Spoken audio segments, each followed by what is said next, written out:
আমার ডায়েটের ১ মাস পূর্ণ হলো। ১ মাসে টোটাল কমেছে ৪ কেজি। যদিও ১৫ দিনেই ৪ কেজি কমে গিয়েছিল। তারপরে যখন আমি জিমে জয়েন করি আরো ২ কেজি বেড়ে যায়। মাঝখানে একটা দাওয়াতও ছিল।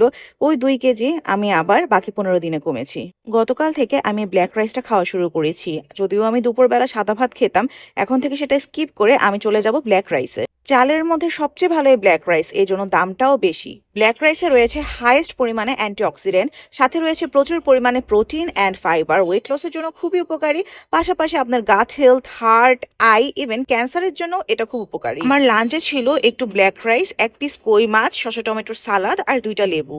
এরপর আমি ১ ঘন্টা গ্যাপ দিয়ে খেয়েছি ১ কাপ টক দই। আমি আড়ংয়েরটাই খাই।